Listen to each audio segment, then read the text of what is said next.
Some of you get that later. It's Savior like a shepherd lead us. And let me tell you, on planet Earth today, if there was ever a time we needed Jesus to lead us, it's now. I'm telling you.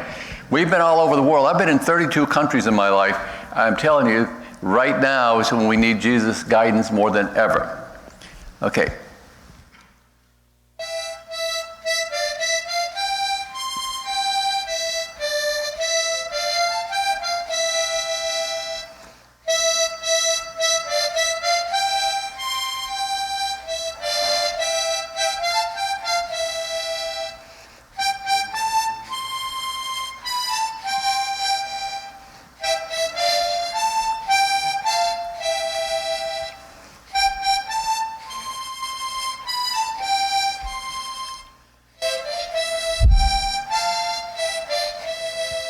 Can somebody say amen? Okay. One thing, Pastor Crockett, I've noticed is that they don't clap when I preach. Okay. Yeah, I'm a little bit worried right now because that flag should be waving, and so it was waving earlier. And let's go, we're going to see if we can light this thing off. And Houston, we have a problem. I thought I saw it wave. Okay, while he's making the flag wave, let me just give a quick introduction here. Nancy and I have been in Ukraine. We started deputation in 2004. We actually weren't approved as missionaries until 2005. I had been to Ukraine about 7 years in a row to teach over there before that, but I would only go for like 2 weeks or 3 weeks at a time, and usually once, sometimes twice a year. We helped a tiny Bible college in the center part of Ukraine called Bila Cerkva, which means white church, and we helped establish a biblical college there. When Jesus called us to Ukraine as missionaries, I actually had a very good teaching job. I'd accepted a job as a Greek professor up in Capital Bible Seminary, and I really loved it. And when Jesus said, "You're going to be a missionary," I said, I've been to Ukraine quite a few times, and it's real cold there, real cold. And I asked Jesus, I'm serious, I asked, this part's real. I said, okay, we'll be missionaries, but could we please go to Hawaii? No, because I'd been to Hawaii 3 times with the military, and it's nice. And Jesus said something like this: white sand, white snow, you're going to snow. So, okay. By the way, someone just asked me just before this if our town or our house had been damaged, and just 2 days ago we got a video of our house because our friends couldn't go to our town because it was bombed and there were soldiers there for a while, and the Ukraine army drove out the soldiers, and then they came back with bigger bombs. And we live right next to the second largest city, 3 million people, 5 miles from our town. And our town has about 20,000 people. We're the only Americans there. You ever lived in a town where everybody knows you and you only know a few? Anyway, unfortunately our garage was hit, and the part of the roof of our garage was blown off. You can see right through the thing. And the house we know was damaged some. We could only see the front. The attic window, there's nothing in the attic, but the attic window was blown out. So that means that probably a bomb hit close and the pressure blew it out. And there were some potholes in the side of the house, and it's made out of brick, and then the fence is made out of brick. And you'll see the fence in a little bit, and you'll see the house too. And we don't have those pictures on here. We just got that today. So our house was damaged, but this video also showed across the street, and their house was damaged even worse. So praise the Lord that no one was in our house whenever that happened. Okay, real quickly, we're going to show you some some pictures about Ukraine. What we're going to do is talk about the location, culture, and ministry opportunities. And also we're going to talk about what's happening in Ukraine now. And at the end, we are going to allow a time for question and answers. Now, sometimes I get too excited in this and I talk too fast. But we have a couple teenage girls here, or almost teenage girls.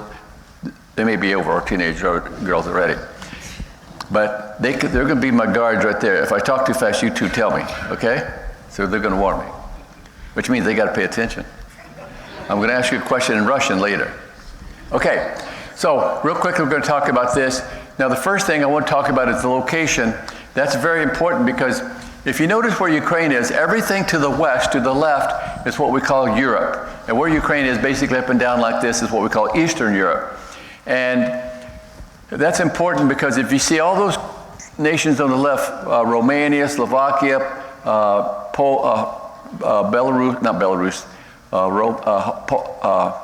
Romania and Moldova. Those are nations where the Ukrainians are fleeing to. Most of them go to Poland. It's a big country. They're very friendly with Ukraine. We actually have classes. We have had classes in 2 cities in Poland, and we still have them up in Gdansk. I'll show you a picture of that in just a moment. So that's very important. That's where they're all going to the west. Now, if you look down at the bottom, you can see that right just below Ukraine is the Black Sea. And on this side, I could probably get this image. You see that? Oops, actually I pushed the wrong button there. If I push this laser beam and touch the wrong one, it'll move. But if you look right there is Crimea. That piece sticks down in the Black Sea. That's what Russia took in 2014. There's a city there called Sevastopol, which is when the Soviet Union was in existence, it was the world's largest empire at the time. That, as hard as this is to imagine, that right there was the only good quality, military quality, warm water seaport in the entire Soviet Union, because it's a northern type country. So when the Soviet Union collapsed, Ukraine, as well as all the other 15 Soviet nations, were all free countries. Whatever Soviet Union was in your country belonged to you, which at that time, Ukraine from 1991 when the Soviet Union collapsed until for about 1994, Ukraine had the 3rd largest amount of nuclear weapons of any nation on earth. The United States and Russia were 1st and 2nd, and Ukraine was 3rd. And in 1994, through the Budapest, I think it's called, Accord. You can read it online. Just look at 1994 Ukraine Accord, where they gave up all of their atomic weapons. Ukraine gave up all of their atomic weapons, and with the treaty signed by the United States, Great Britain, and Russia and Ukraine, that if any nation on earth would ever try to take any of Ukraine land, change their borders without Ukraine's full 100% approval, the other nations would attack those countries and destroy them and make them give the land back, and would not allow that to happen. You may have known that in 2014, Russia came and took Ukraine territory in 2 places. One is Crimea there, and the other one I'll show you a larger picture in just a moment. And unfortunately, the United States and Great Britain did not keep their legal agreement to do that. So over at the right side, you can see we put the country of Armenia. That's just a little tiny country down there. There's only one large city. It's Yerevan, and you can see it there. And Yerevan, the reason I point that out now is because it's difficult to see later. That's where we also have classes from a Bible college. Right now, the classes in Ukraine are suspended because all the cities in Ukraine are getting bombed, although we're even talking about starting classes up in a couple months in the extreme west, because there's a couple of cities where we have classes and they have not been seriously damaged. And what we're doing right now, we're in more of a helping mode, and I'll talk about that in just a little bit as well. Everything to the east is called Asia, and Ukraine is known as the gateway to the east. If you look, you cannot go from the east to the west. You can't go toward the east you can't go from the west to the east without going through Ukraine, because you can't go through Russia, you can't go through the Black Sea, you can't go through Turkey, it's an Islamic country, and the Mediterranean Sea. It's difficult to go that way unless you go through Ukraine. Ukraine has been accepted as the country that let people go through. There's major roads that take goods and trucks and stuff come through. In fact, they come only about, the main road comes only about I always think in kilometers, but about 8 miles from our house. And so Ukraine is considered, for many years, Ukraine has been considered by the United States government as very important because of its central location. It is the buffer between Russia and England, Russia and Europe. And that's why Putin wants to own that right now. Okay, here's a little bit closer picture.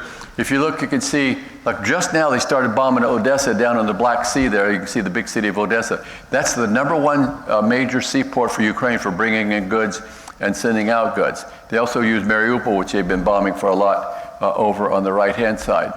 And you can see Mariupol is right over here on the right. I'll try to make this thing come on. You see right there? And Nancy and I have been there, by the way. We've been there 3 or 4 times. We used to go there every August and go swimming in the Sea of Azov for a day. But now, of course, you can't do that. We also have, I should show one thing here. Let me just check. Yeah, this thing moves when I don't want it to sometimes. We do have one person we're trying to get out from Mariupol. If you go down the coast just a little bit, we have one of our former workers, a girl that's about 22 years old.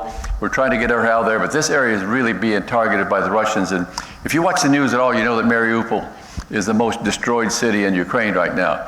Last I heard was about 94% of all the buildings in Mariupol have been destroyed. And even Zelensky said, the next 2 weeks, if we can take back Mariupol, the Russians will not achieve their goal. But if they do take it, if the Russians take it solidly, then that's going to be bad for Ukraine. Because what happens is Russia's trying to build a land bridge from over there where you see that word Donetsk, that's Russia over there. They're going to try to build a land bridge straight across to Crimea. That way they'll have the whole thing. They did succeed in building a bridge across that tiny piece of water between Sea of Azov and Black Sea. Russia did finally build a bridge. It's very difficult because the land under there is not conducive to building bridges. But it only takes one small bomb to take that bridge out. So right now, they own, you can see Sevastopol right down there at the bottom. Yalta is where the World War II armistice was signed, the official surrender and all that stuff was signed right down there in Yalta. And so Ukraine has a lot of strategic importance to the world. Notice, by the way, notice at the bottom left, there are 7 nations on their border: Moldova, Romania, Hungary, Slovakia, Poland, Belarus, and Russia. So Ukraine has a lot of importance, and you can see why Russia wants it. It's also some of the best soil of any nation on earth. Ukraine is 92% as big as Texas. That means it is the geographically largest nation of all of Europe, and it's very fertile. They were the breadbasket, and I'm telling you, like even Ukraine, even today, well, before the war, was the world's largest exporter of sunflower seed cooking oil, which almost everybody in Europe and that part of the world use. And they have a lot of stuff. This war will definitely affect your pocketbook, because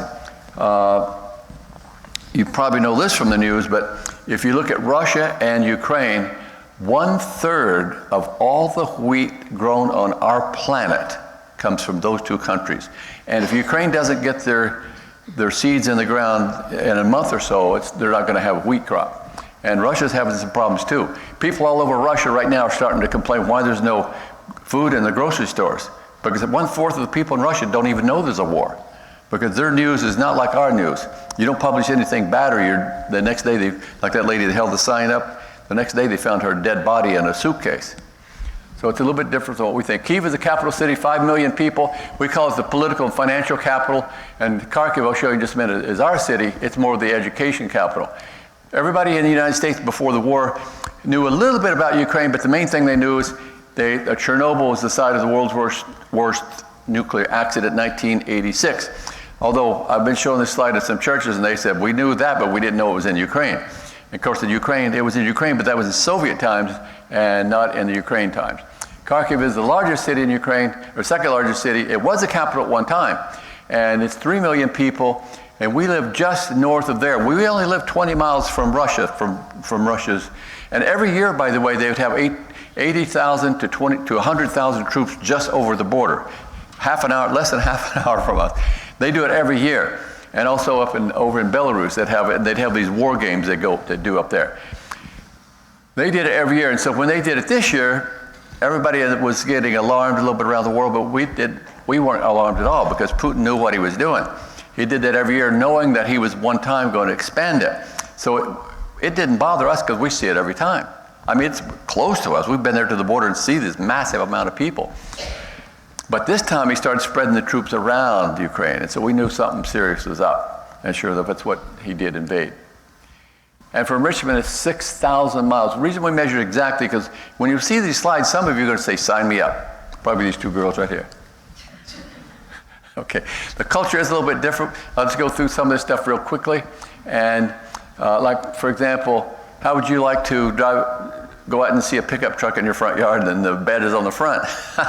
In the Soviet Union, they put them all in the front. When I ask why they made it like that, they say, well, if it's back there like American pickups, how are you going to know when people steal stuff out of your truck? Up here, you can watch it. But now when we see a modern pickup truck like American pickup or Japanese or German pickup truck, whatever, when we see that in Kharkiv, a city of 3 million people, it's so rare. When we say, wow, there's a truck, a pickup truck. I mean, can you imagine in Texas, we say, wow, there's a car. And there's a lot of weird stuff that happened in Ukraine.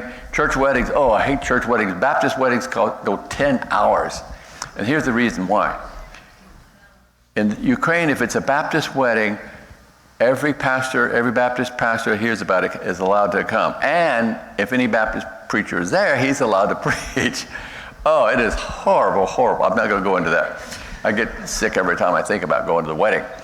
The funny one is in the end to me is that they're afraid of cold drinks and cold food.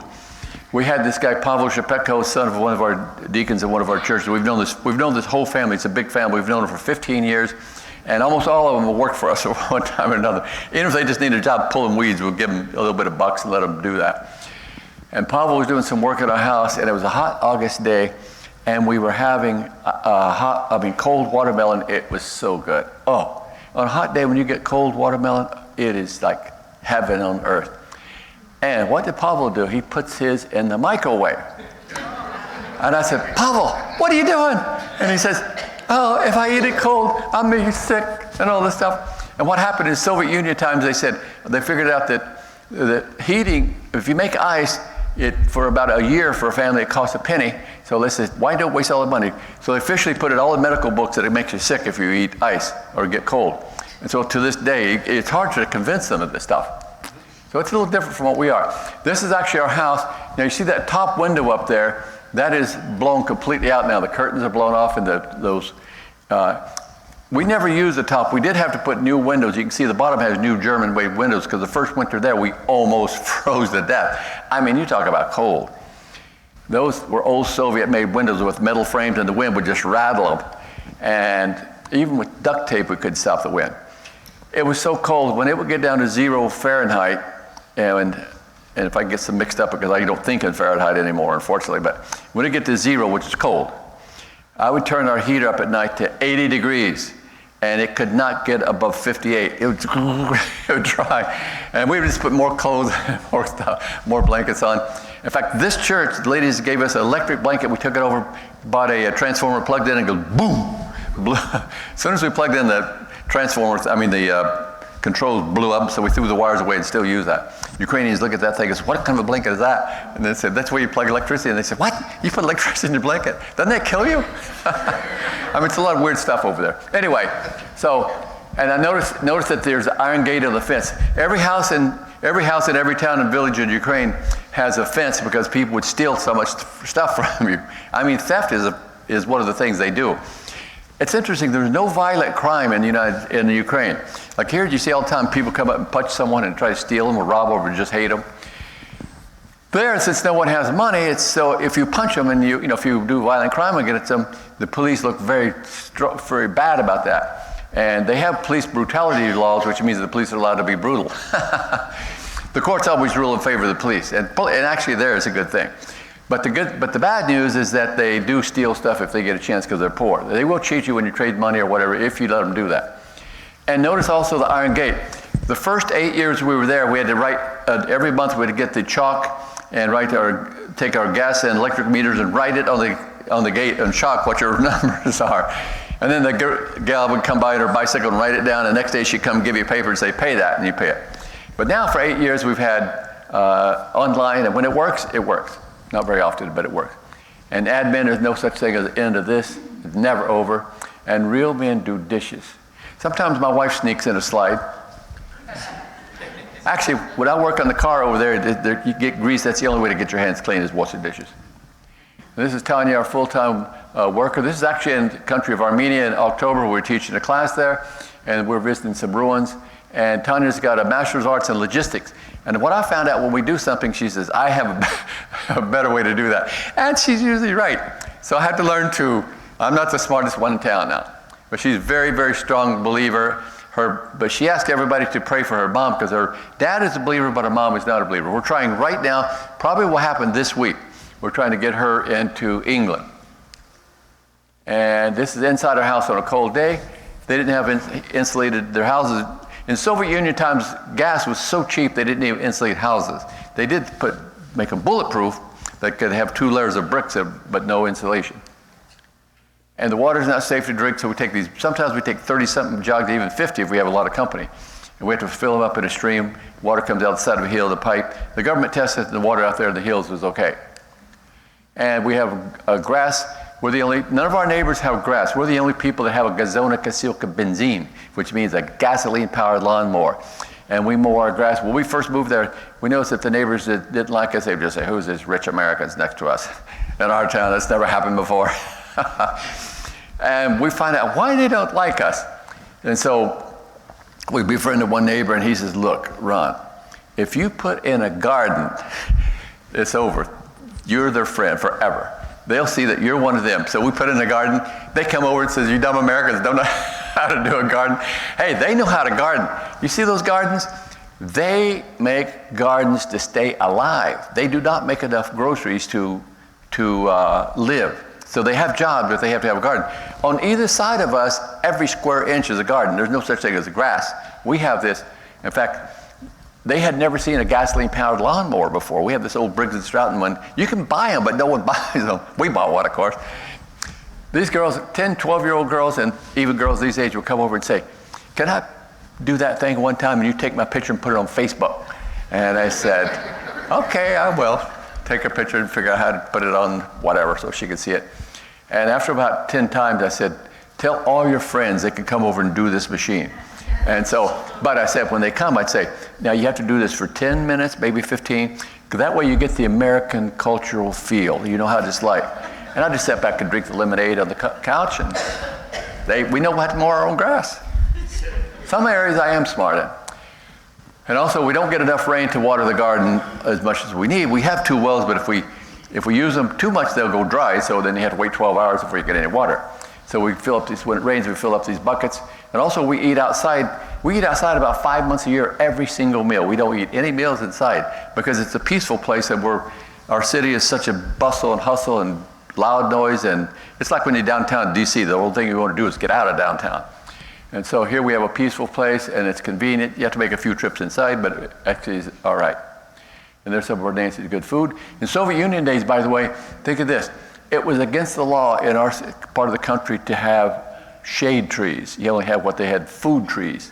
So even now we've had some trees go bad and rot and whatever, we planted some more. We still have about 15 producing food trees, or apple, and we have like 5 different kinds of fruit.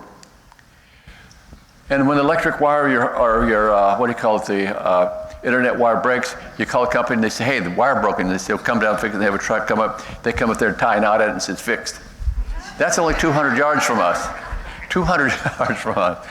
This is about 200 yards down the other street. And these people, the white bricks are what they made their outside shower on. By the way, when Nancy and I went to Ukraine, the first 6 months, the only shower was outside in this little room out back, kind of like this, only smaller. And also the only toilets were outside too. We had an outside toilet. Because when I bought the house, we bought the house with our own money, with our savings before we went there. And our partners that we chose, the best students that we taught for those 7 years. When we moved to Ukraine, we got this family. It's a husband and wife and two kids. And later they had a third kid. And they lived in one half the house and we lived in half the house. But I forgot to say, ask the question, does the house have any pipes? And the answer would have been no.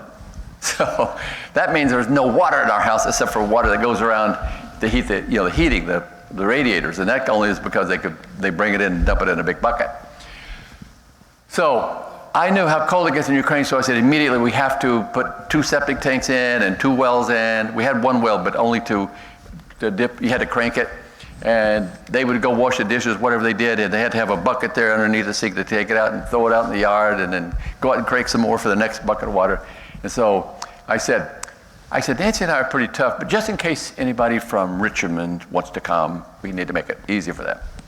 But this is down the street. You can see this old Russian truck gas tank. You can see the top where they put the gas in. They put that on top of this building and the water can go inside. This is their outside shower. And they put it in the morning, they hope the sun comes out and heats up the water. And then can you imagine, you go in this building, and by the way, sometimes they forget to put a curtain on this door, on these windows. They come in there just like your shower, you take your clothes off. But this one, you gotta be careful. You turn the water and you get wet and you turn the water off. And then you get soap, shampoo, your whole body. And then you turn on the water and you hope there's enough water and you hope it's warm and to rinse your body off. And obviously they do not take showers in the wintertime. None of our neighbors, our immediate neighbors, have indoor water. Now, in our area, there are about 5 houses we know that have water. We've seen a few people trying to put in a septic tank, and I said, it's not going to work. Anyway, it's another story. This is an abandoned nuclear power plant near us. Every day we see this. We've only been there 1 or 2 times because you have to go about, in miles, about 15 miles, 10 or 15 miles. And this is just the housing they built for it, and they had to abandon it because it was 1 kilometer too close to the city to be built there. So every day we thank the Lord that they didn't finish it there, because you can imagine what a mess that would be. This is the monument to the great artificial famine. In 1932-33, the CIA says Stalin murdered between 6 and 9 million Ukrainians by starvation. That was the only way he could make them quit owning their farms and give everything to him. And he didn't want to kill everybody right at start because they had to grow the stuff. So he said, if you don't, so what happened, they had to grow the food and they sent all of it to Moscow. The definition of Soviet Union, Moscow. The definition of Russian today, Moscow. So the people couldn't eat, they would grow food, but they weren't allowed to keep any of it. And at nighttime, they would send a 12-year-old boy or whatever into the fields and camouflage him the best they could. He would break heads of grain and stick them in his shirt and tie it and try to sneak out. But they had armed guards there, and if they saw you, they just shot you dead and left your body right there. So it was rugged time. The next picture is a graphic image. It was taken in 1933 in our area. It's people who are almost starved to death. They had to prop them up and get them in a position to take the pictures. There's a lot of these kind of pictures there. And this is also at the monument where we took this one. But you can see how bad it was. These are people that were just, they could have been more than a few days from death. And all because they grew the food, but they weren't allowed to eat any of it. They would be shot if they tried to take any of it. And this is a modern, this is in just a month ago, in February 22nd. The war officially started in Ukraine, people say in the news, is on February 24th. But in the 22nd, they retook this area. This is Shasti. They took this area in 2014. Shasti and Lugansk. Lugansk was a big city of 750,000 people. And in Shasti, Petrovka, and Lugansk, we had classes there. We had 35 classes in this area. They took the area in 2014. The Ukraine army was able to beat back Shasti, because it was kind of like on the outside edge, and take that over, and that became an important place for the Ukraine army for the last 8 years. However, this time they came over and took it again, and this is a huge, huge power plant. These tall smokestacks are, I can guarantee you've never seen one that tall in your life. The tallest one I've seen in my life are the same height as these small ones. When we saw these, it was the Empire State Building. This is a massive thing. This plant makes electricity for over 2 million people. The warm water that's left over from this plant heats every house in Shasti. They have these big steam pipes that go everywhere. And this is 6,000 people, and that steam that's left over heats all those houses. That's how big this was. Right away, Russia bombed it so that they couldn't use it. They didn't destroy it because they knew that they were going to own it, and so they wanted to get this. We had people that lived right there that had to flee the war. This is close to Belgrade, which is not far from us, 11 miles outside of Ukraine. So this would have been about 30 miles from our house just before this attack. This is where they were gathering troops. Don't tell anybody, but I stole this off of Fox News. Now, our city was a beautiful city. This is Kharkiv, 3 million people. They had the largest plощad, or what we would call town square, in Eastern Europe, and almost the largest one in all of Europe. It was a big, beautiful place. These are some pictures in that area, and you can see it's a mess. And this picture was actually taken a couple weeks ago, and so it's even much worse than it now. And these are pictures of some of the university buildings and that kind of stuff. This is a big apartment building down that area. Think if you lived there and all your stuff, even if you didn't die, all your stuff would be blown out. And it's hard to imagine how bad it would be. We've actually been to this kindergarten. This is also in Kharkiv. It was blown out, and it seemed like they've targeted on purpose the schools and the even hospitals. And this is at our train station. We've taken trains in and out of here many, many, many times. It's a big train station. This is platform number 1, the biggest. And you can see these are people trying to escape out of Ukraine when this war happened because they didn't want to die. Well, you can see the trains are not going to be able to take all those people. It's going to take a lot of trains to get those people out. And we also have a car, by the way, in our town where you saw our house a minute ago. In our van, for about a month now, our van, we gave them the keys to our house and the keys to our van. And a guy from our church, he only lives about a mile from us, he's driving all over Kharkiv and taking Christians and even other people that need to get out, take them to the about a half an hour across the city to the train station or the bus station. And Putin didn't destroy the trains because he wants the train tracks and the trains afterward. That was his theory. They are starting to shoot some trains now. And so in our van, he drives our vans average, he's at about 200 kilometers, so about 150 miles a week, and doing this. And also he went all the way 1,000 miles to the other side of Ukraine at least 2 times, taking people to get out to a specific place. And then all the time he was promised, and they got like food and some medicine, but mostly food and clothes and blankets and stuff, and brought them all the way back to our town. So you can see this is a nightmare for people. It's an absolute, they call it indiscriminate killing. I mean, he just bombs everywhere. This is actually a bomb this picture was taken by Tanya right in front of her apartment. They had a lot of missiles, Soviet missiles that come in like this, and this is buried at like 2 to 3 feet in the ground, right on the pavement. This thing comes in, it didn't explode. And if it would have done major damage to her apartment. Her apartment is right where the picture was taken. We have another one like this that it landed right in front of a house where our former translator, Mariana, and her family lived, and Mariana Vova, her husband, he was a deacon in our church. We helped them plant a church in their house, and there was a church going there. Nancy and I preached there and helped them many times. And a big missile landed right in front of their house and didn't go off. And we have a picture, I don't have it on here, of the Ukrainian army taking it out with a crane and with straps wrapped around it. And the weirdest thing in my life I've ever seen, Mariana and her daughter are watching it. And I thought, if that thing goes off when they pull it out, they're just ash. I mean, they'd be blown to nowhere. But a lot of missiles don't go off. The Ukrainian army says about 15 to 20% of the missiles don't explode. And one of the reasons is that when the last thing that happens, the soldier has to flip the switch to arm it before it will explode when it lands. The idea is as soon as the missile hits, it actually sets off an electric switch, and within a millionth of a second, the electricity goes through and sets off the thing. It doesn't explode on impact because half of it would be blown to bits before it could blow up. But this way it explodes right when it hits, and they have to arm it first. But what happens, there's 25 to 30%, I always said 20 to 25, but the news says up to 30% of people in Russia have a living relative in Ukraine. And they don't want to kill those people, so the senior officers and the senior enlisted, they're way up on the hill where these young kids are arming these missiles and shooting them off, and they said, hey, I'm not shooting at my grandpa.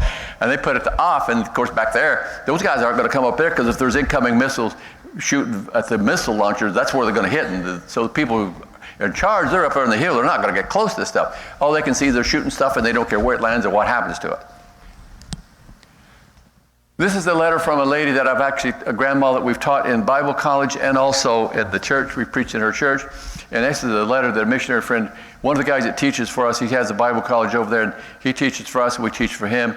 It's a completely different kind of college. They take only full-time students. It's a small college in Kyiv, the capital. And it's interesting that she was getting ready to die because they were bombing her area, and she sent him an email like this. And if you read that, what it basically says to me, that you don't get a letter like this unless you are a solid, mature Christian your life is based on the Word of God. You can't fake this stuff. Because if you're getting ready to die, all the other people do, they panic and scream and yell and cry and try to get out of whatever they can do. So the Word of God has a major effect on people of Ukraine. I think this war is really from Satan because I was really surprised about 6 months before the war, I read in some national journal, I forgot where I even read it, but it said Ukraine is now the largest most evangelical country in all of Europe. Of course, Europe is dead spiritually if you ever known anything about that. And I think, Satan said, we'll take care of that. We'll see what we can kill some people. And also, this is a refugee sleeping in our church, one of our churches. Ukraine is dead spiritually. It's hard for you to believe this, what I'm going to tell you now, but Ukrainians actively teach salvation by works. If you go to this place, this is a monastery, Nancy and Tanya and I went just in October. We taught a class there, and then we went and taught a class in Armenia. If you go there, the sign actually says, this brochure says, I wish I would have taken a picture, kept the thing. It says, this is the only way on planet Earth you can guarantee to go to salvation to heaven. If you come in here, this is the place of the dead. They call it the dead saints. And these mummified bodies are there, and you can see all of them, but you can only touch the arm, right this much of the arm. If you touch them, especially if you kiss them, but if you touch them, then you are guaranteed eternal life. Nothing about the gospel. We saw young and old, everybody coming, bowing down, kissing these people. They don't have a clue about the gospel. They think it's all by this stuff that they're able to do. But there are a lot of ministry opportunities in Ukraine. They know that they're not born again, but they don't know anything about what it means. Ukraine was one of the 15 Soviet nations. The Babylonian captivity, 70 years. Ukraine was captive in 7 years. Now they have the blue sky and the golden field of grain, and here's how it's named. Ukraine is flat, it's big, very, very good soil, and they grow lots of stuff. Don't forget that when you go out there, you can get our newsletter and also some prayer cards, and you'll see this flag out there. And now we have religious freedom, which means opportunities for spreading the word of God. Ukraine is important for a lot of reasons. Not only is it big, and not only can people travel from there, we can't even go to most pre-Soviet nations without a visa, but they can. And it's also important for us because this is where God has called us. And our purpose statement is to establish Baptist churches in Ukraine and other former Soviet, and now a few places like Guatemala and Armenia and Poland. We had a first class in Estonia. Let's see. Here's a picture of a couple of churches. This is Vitaly Grebenuk started this church. They're having a January 7th their Christmas is in January, by the way, not December. January 7th, they have a Christmas program and evangelism, all these kids coming. None of these kids had ever had a Christmas gift, so they gave them one. They knew about gifts because they'd seen American movies, okay? And I preached in there 2 years ago, about a year and a half ago, and I said to Vitaly, I counted 104 people. All we did is train him 5 years, bought him an electronic keyboard, and loaned him a van for 6 months. They started this church. They bought this building. They paid for it. They own it. And I told Vitaly, I said, how many people go here now? And he said, 61. I said, I counted 104. I said, how many go? And he said, 61. I said, how do you get 61? He said, we only count. Can you imagine this happening in the United States? He said, we only count saved, baptized believers that attend regularly as people that go here. And I said, wow, in America, count every living soul. If a woman's pregnant, that's 2. And he says, well, we don't do it that way. This is a church we also helped started, a house church, and they were preaching and teaching in this church. This is also in Rivendell. We always start churches in houses because don't forget in the New Testament there was no such thing as church buildings at the first. This is in Armenia. Just in October we were there. I think it might have been September, October, November, right around there. These are students that started the church. We've been having classes there in Armenia for 3 years now, 3.5 years, and one of them owned this land. It's basically try to grow stuff. And they put this little tin building, and I'm telling you, it's small, and all that open part is not even used. If they have like a vacation Bible school, they can herd the kids up into there. This is inside that building. I think it would only hold about 8 people, and there were about 7 people there that day. And of course, I preached. Nancy's playing that gizmo. And we found the Bible college is the most effective thing to start churches. I still get emails from Slovakia and Latvia, and especially a lot of them from Siberia. Siberia, by the way, it's way bigger than the United States, including Alaska. Siberia has 7 time zones. It's huge. And people go there. Most of the people in here, including myself, wouldn't make it there. It's rough. It is rough. It's cold and it's rugged.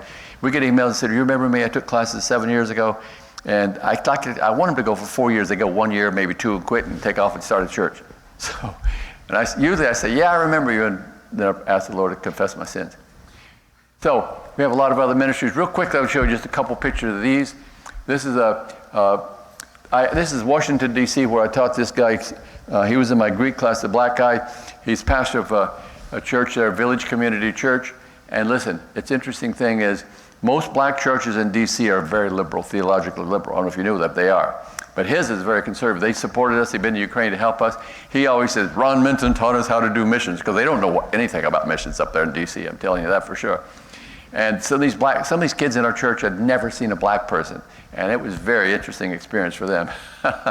Yuri and Andrea, a church, this is 2014 war, they lived in Shasi, that city I showed you, and it was overtaken by the Russians. Bullets were flying everywhere, and shrapnel in the backyard and mortars. They took to our house. They had to live to our house for about 5 months. A church in Denver that supports us gave us $1,000, and we bought 10 of these portable bed things. And we took all together 12 families of refugees in there. Fortunately, thank the Lord, they're all at different times. This is another family. They were terrified at first, even of me, because they always think of a man, they think of some guy shooting with a rifle. And I don't know what you think about the dad. We didn't ask about that. But after a day, they warmed up to us. We clean them up, give them some good food, and give them some scriptures and teach them a little bit. After about 3 or 4 days, we send them at our expense to the middle of Ukraine, where they have believers that would take care of them, or they have relatives over there, and they can get away from the war zone. This is our backyard, which is the junkiest place you ever seen on planet Earth. I could tell you for half an hour how much junk we dug up. I dug up a whole can of Soviet coins, and Nancy found a 1908 coin. We have it 9 years before the Soviet Union. We have a picture of it on a display. And we dug up all stuff, and they said, let's make this into a ministry place. So we decorated it. Ukrainians said, we've never seen a backyard this great in our whole life. Man, they have everything back there. Wedding parties, birthday parties. We have evangelism classes. We do discipleship classes. We have fellowship time. These are university students. That's Marianne and her daughter, that one that were by that missile that over the right side. And our students are going to universities. It's all planned. And they said, invite people to come out. And they said, there's an American here in our town. Ron Minton's going to teach. He's going to speak English. You guys can learn English. He's going to tell you the way to how to get to heaven, the way of salvation. And you can ask him any question you want theologically or about English language. And they want to learn English. They come out. We've had kids pray to receive the Lord. You can see also we have a shashli, kind of like you would call it, cooking out or something like that. And we have evangelism course that's required for everyone. Every student has to take it. I have a couple pictures from 2012 because that was the first time ever they had the Euro Cup, the second largest soccer event in the world, in Ukraine. And Ukraine spent the whole year getting ready for this stuff, and the whole nation was focused on sports. So I gave $1,000 to our church, and I said, look, let's have a big evangelism thing. And Gospel Life Baptist Church did this. And this is a church where we usually work on Sunday morning when we're in there, and I usually preach and teach on Sunday night at Lighthouse Baptist Church. But we travel all over Ukraine and other countries, you'll see in just a moment. So we had 70 people, and we have every day 500 to 1,000 kids. These giant apartments, you can see a little bit of back. We invite all these kids, and the government just said as long as you don't try to overthrow the Ukraine government, you can do anything you want. And so we had this evangelism. We taught all kinds of sports. To make a long story short, they said, Ron Minton, you're from USA, you're going to teach baseball. And I said, good, I love baseball. I was a baseball star even in high school. But then I thought, in Russian language school, they never mentioned baseball. So we had a baseball class, and this is an old picture, but it's my favorite all-time picture because that kid in the yellow shirt, after 5 days of playing baseball, and some of these kids would pray to receive the Lord every day, it's difficult to tell because they cannot conceive of salvation apart from works. When you explain to them, you say, what do you have to do to be saved? Be a good boy. That's all they can think of. That's all they've heard their whole life. This kid smacked that ball right over the second baseman's head, this kid in the yellow shirt. And he's a perfect hit, and he stood there, and I said, run, run, run. And of course, the yellow speaks Russian. He says, get it, where? And I said, common, which is common is a word for rocks. It's first base. And this kid was like a lightning bolt. He took off running like a lightning speed. I said, wow.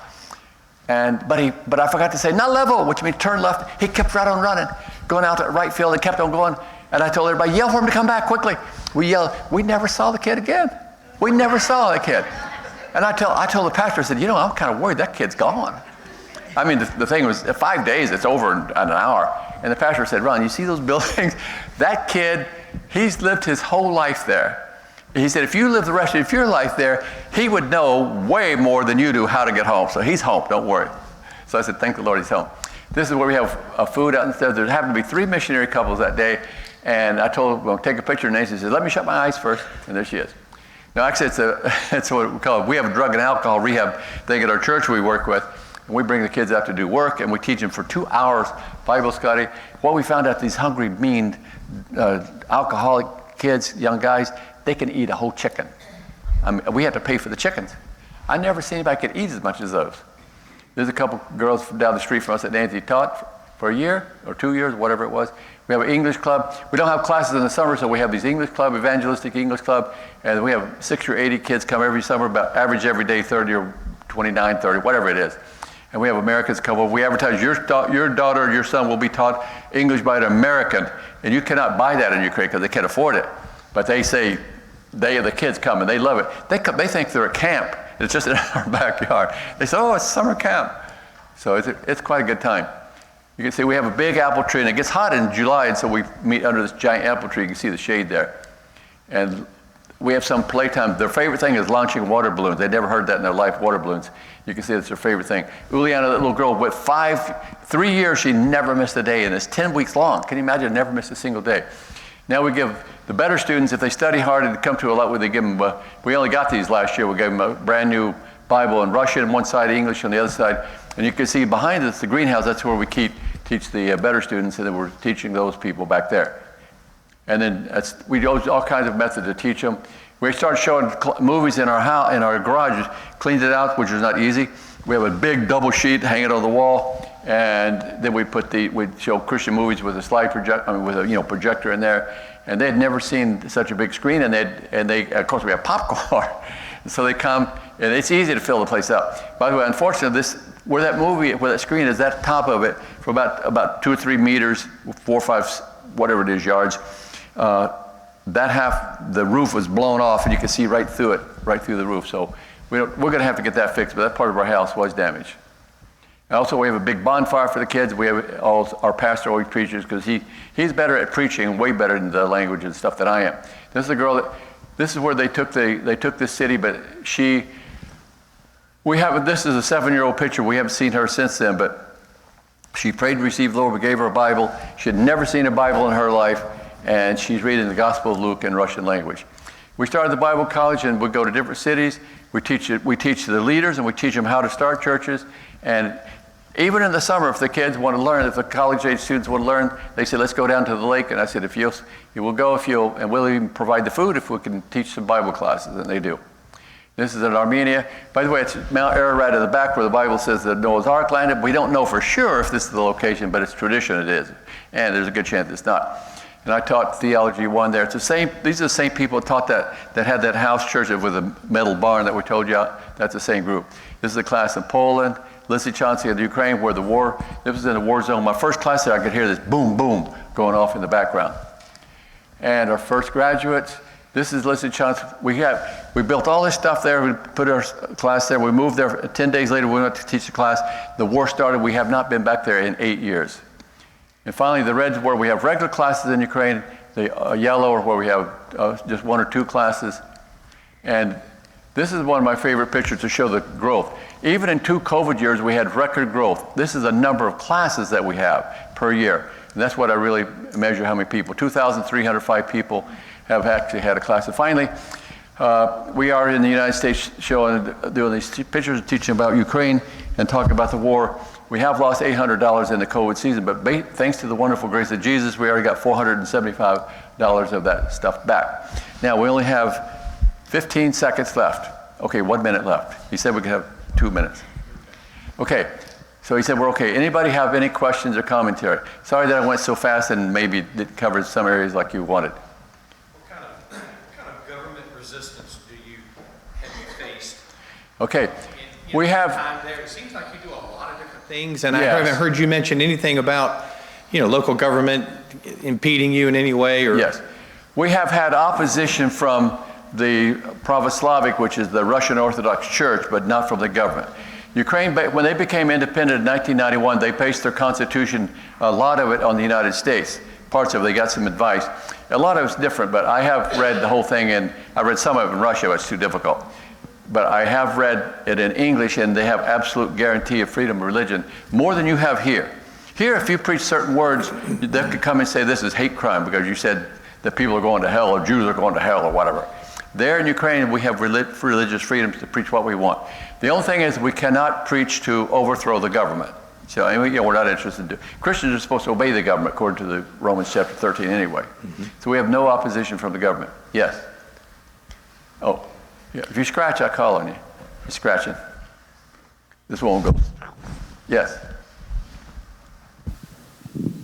What are we being told here in America that is not true? Okay, for example, I'll hear on the news they'll say, Russia came and claims they're backing the Russian-backed separatists. Okay, and they'll say 50% in favor of Russia, 50% in favor of Ukraine.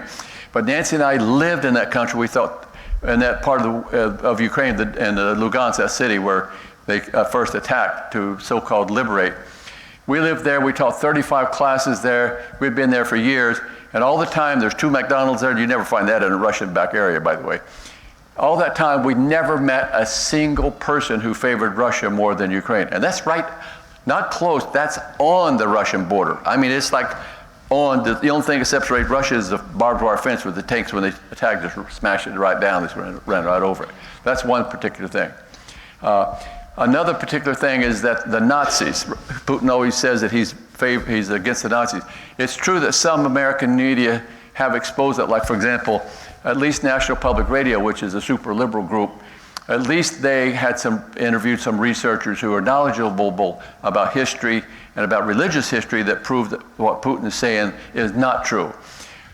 When World War II started, don't forget it was only a couple years after Stalin had slaughtered by starvation, which is one of the worst kind of deaths there is, about 7 million Ukrainians.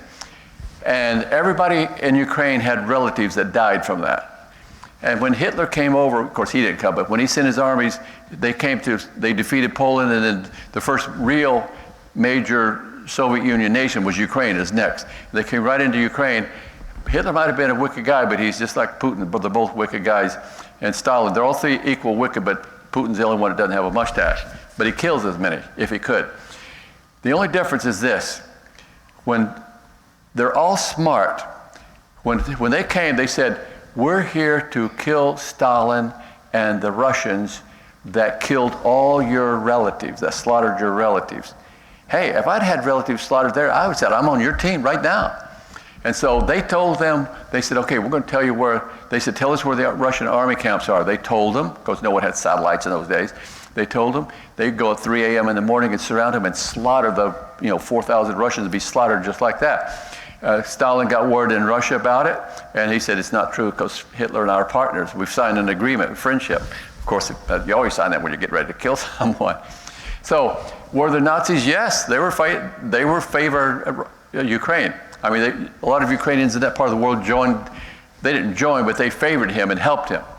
But it wasn't because they liked that theory. They just wanted someone to kill the people that had been murdering all their relatives. When we first went there, I would even see swastikas painted on buildings and stuff. But about 10 or 12 years ago, they cleaned up all that stuff. We have not seen any evidence of a Nazi in Ukraine someone to have that philosophy since then. And if people want to complain about something, they should complain about Putin. You talk about a real racist and a Nazi, there you have one. Do we have any black people here? Listen to this.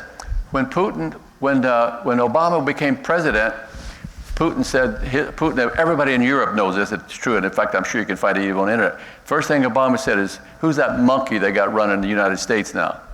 Now, why don't the liberal news media jump on that? Because they're liberal, that's why they don't jump on it. So if they're Nazis and they're racist, it's Putin, I can guarantee you that right now. Any other questions? What kind of man is Zelensky? Zelensky, first of all, he's a Jewish guy, so he's obviously not a Nazi, okay? And believe it or not, the reason he got elected as the president is because he was the most popular person in Ukraine, and there was nobody else worth voting for, according to the Ukrainians, to vote for president. Does anybody know what job he did? He was a television comedian. He was the most popular. Everybody, of course, I didn't know him because I don't watch, we don't even own a television. But we didn't watch any Ukrainian television. But everybody knew that Zelensky was the most popular people. They loved him, and he was strictly a comedian. One of his favorite things they did in his comedian show was he would mock the Ukraine presidency. You know, the Ukraine presidents are pretty like him, act stupid and all this stuff. That's his only political experience he had, is mocking the presidents and making lots of money on the TV. And so he was so popular that someone said, you should run for president. He did, and he got elected. In fact, he got a big percentage of the vote, okay? But he's an interesting person.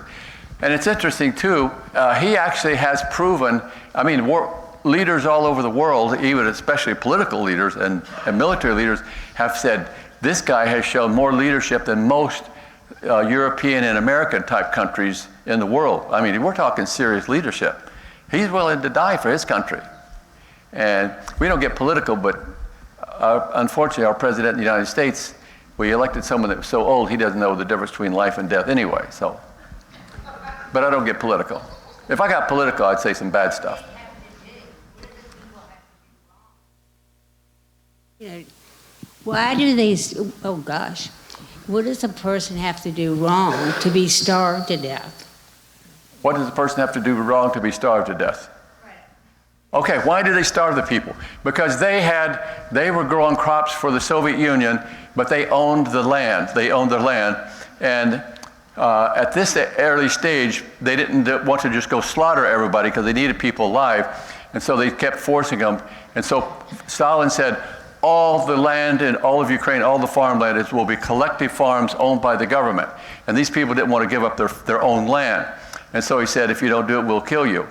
And so what he did, he said, he just passed a law that all food, all of it goes to Moscow by train, and then we'll decide who gets it, how we distribute it to them. And he did not distribute it to those people. So they had nothing to eat. They died of starvation. Few of them died from a bullet. The only ones that died from a bullet are the ones who tried to steal the food out, the grain from the field. And by the way, those are actually in Russian history books until Putin became the president. And the first thing he did was take it out of their history books and say that it was Ukraine's fault. It was Ukraine's fault that they all starved to death, not Stalin's fault. Any more? Time for one more question. Yes. Don't talk as loud as I do. Since Putin is so evil, I couldn't quite hear you. Putin, what's his name? Putin, he's so evil. What percentage of people in Russia really hate him, but they're scared to do anything? Okay, that's a good question, and there have been several studies of that, and some of the news media put information on that. And basically, this is what the people who know a lot more about intercultural, the Eastern and Far Eastern, Near Eastern, all this stuff like that I do. But what they say is that the people of Russia, by the way, the people of Russia is their weakest problem because Russia is by far the world's largest country, almost twice as big as the next biggest country, but they don't have enough people. They have probably 60 or 70% of the people we have. They don't have enough people. And people can't do anything but get out of there. So here's the problem, is that right now, the people who know what they're talking about as far as demographics in Russia that I do, they say that right now, 25% of the people in Russia do not know there's a war going on at all. Zero. Another 25% of the war know what's going on, but they believe Putin's edition and they're rooting for him to destroy Ukraine. Another 25% know the war is going on and they know that Ukraine is being destroyed illegally and that they did not do anything to start the war, and it's 100% Putin's war, that they call it Putin's war, and they want him dead. They'll do anything to kill him. But if it's known at all, then they will die. If that finds out, they're not a question, but they die. And then the other 25% of the people know there's a war going on, but they think it's just games and war games and everything's exaggerated and they don't hear enough news to know really for sure.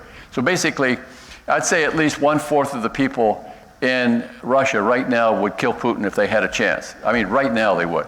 People all over Russia are starting to ask, all over Russia, and it's big, are starting to say, why there's no groceries in our grocery store? Why are they running out of food? That hadn't happened before.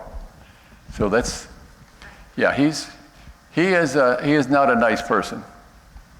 That's one thing our president got right. He's not a nice person. He's a bad boy. Okay, any other ones? Okay, thank you very much for your attention. Pray for the country of Ukraine. Let me just say this. One last comment, and then I'm turning it over to the pastor. A lot of Christians in Ukraine, I've been shocked, because Nancy and I have a fund. By the way, thanks to the Lord, we've already got $50,000 in this fund now, and we use 100% of it just to help believers in Ukraine, because there's hundreds of millions of dollars flown into around Ukraine, I mean, countries up where they can get out, but we're helping believers inside. And it's interesting this, a lot of Christians we help, and this is really weird, they almost won't take the money because they say other people need it worse than us. These are people who had their house blown off. Some of these people have had like arms half blown off and stuff like that, and there's not enough medical care. We can get medicine and blankets and stuff like that to them. Sometimes there's food available, but they won't give it away. They have to buy it because these people, that's the only thing they have left. And when that's gone, it's gone. So we can get money to them, but we have ways of actually getting money to them. But the thing is this, we are shocked at how the true believers in Ukraine, they are dedicated people, even in a horrible situation like this. And if there's anything that I want to leave with you, it's this. Jesus Christ is our ultimate example. And in Sunday school, we talked about Priscilla and Aquila being our example. But Ukrainians, They are example that they know that salvation is free, but discipleship is costly. And that's a lesson that you and I need to start applying in our life. It's not easy to be a discipleship of Christ. You can't just come on Sunday and sit and enjoy yourself and be easy and maybe give some money and go home and do nothing. Jesus says, if you're a believer, you belong to Him. It's time to win Richmond for Christ. If everybody tried to win Richmond for Christ, we could double the people. You could send even more missionaries. And I know you guys send missionaries. 15 years, you guys, I don't think have ever missed a month supporting us. And that's Nancy, I do thank you. My last thought, I'm already sitting down. I'm sitting down. I want you to know this. We are not more important than you. The people who pray, the people who give, the people who go, we are all disciples in Jesus Christ's kingdom. And I want you to remember that. Do not think of us as some super saints. We're all sinners saved by grace. God has called us to do different stuff, and you need to be faithful at what God wants you to do. Thank you.